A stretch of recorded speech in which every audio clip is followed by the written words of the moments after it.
Ahora pues vamos a ver este mensaje de Pablo a las 7 iglesias, de Juan, perdón, a las 7 iglesias. Y encontramos el mismo problema que se ha repetido hasta el día de hoy. Hay espíritus satánicos operando en la iglesia. No es que estemos endemoniados, pero sí existe una influencia demoníaca en la mente de los cristianos.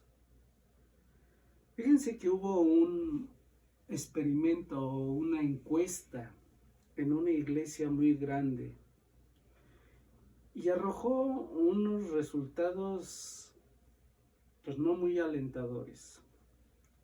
Resulta que el 50% de los miembros batallan con pensamientos sucios, sobre todo con espíritus sexuales, erotismo, pornografía, etcétera, todo lo que sabemos que es sucio.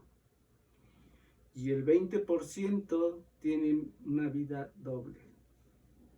O sea que de una forma se comportan en la iglesia y cuando salen de la iglesia se comportan de otra forma en sus hogares o en sus trabajos.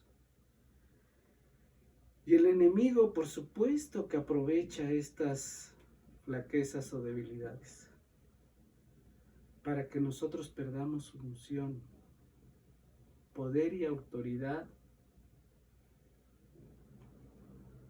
Y las dos áreas en las que se mueven los demonios son influencia satánica, que es cuando toda la vida nos la pasamos pecando y arrepintiéndonos, pidiendo perdón.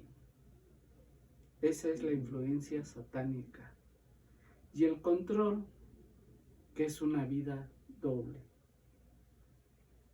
Tenemos que entender una cosa, queridos hermanos.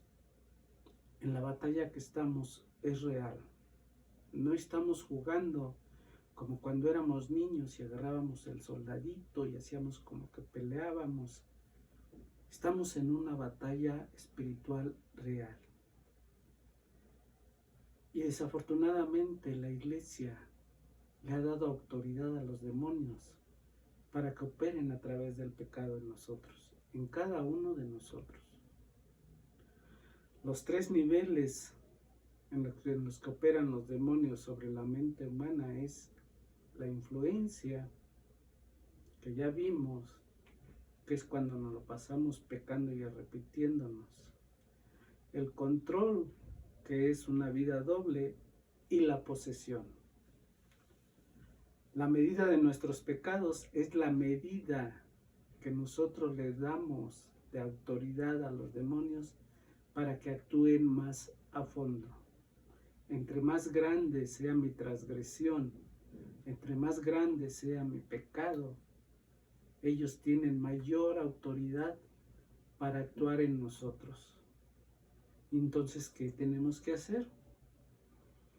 Algo que pareciera sencillo, y es sencillo si nosotros nos lo proponemos, que es renunciar a amar el pecado. Muchas veces amamos ese pecado y nos duele y nos arrepentimos, pero volvemos a caer en el mismo pecado y buscamos la forma de justificar ese pecado. Tenemos que renunciar. Si nosotros tomamos esa decisión, lo podremos hacer y se nos hará sencillo. Renunciar a ese pecado. Y en segundo lugar, romper con la influencia o el control que quieren tener esos demonios sobre nuestras vidas. No puede ser que yo me comporte de una forma en la iglesia y saliendo me comporte de otra forma y ya esté peleando en la esquina con mi esposa o ya esté peleando con el conductor del otro carro y ya me le esté dando yo cerrones o ya esté yo hablando malas palabras. Tenemos que romper con esa influencia y ese control. El del apóstol Pablo declara enfáticamente por lo menos 3 principios básicos de la Biblia para triunfar en la guerra espiritual. Queda claro que estamos en una guerra real, no estamos jugando a la guerrita. Es real la guerra que estamos batallando. Y el primer principio es que Cristo los exhibió, los avergonzó públicamente a principados y potestades, ¿sí? Triunfando sobre ellos en la cruz.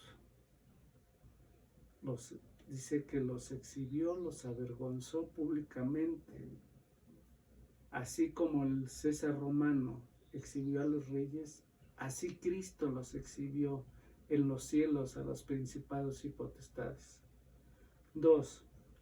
Que el Señor al vencer en la cruz tiene un nombre que es sobre todo nombre, es decir, es Dios mismo.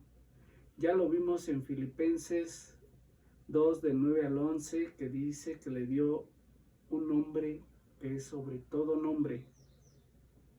No hay otro, es el único y es sobre todo. 3. Que el Señor nos ha llevado a los lugares celestiales, a su diestra, para imponer el reino de Dios en la tierra. Efesios 2, del 6 al 7 dice: pues nos levantó de los muertos junto con Cristo y nos sentó con Él en los lugares celestiales porque estamos unidos a Cristo Jesús. De modo que en los tiempos futuros Dios puede ponernos como ejemplo de la increíble riqueza de la gracia y la bondad que nos tuvo, como se ve en todo lo que ha hecho por nosotros y que estamos unidos a Cristo Jesús. Estos principios para imponer el triunfo espiritual de Cristo se refuerza aún más cuando entendemos que el Señor nos ha entregado su poder y dominio tanto en la natural como en las regiones celestes. Ya vimos que nos dio autoridad sobre todos los poderes del enemigo. Ya vimos que nos dijo: gobiernen y reinen sobre la tierra, sobre toda la creación. ¿Sí? El triunfo en la cruz nos ha provisto de la victoria más grande, ¿sí?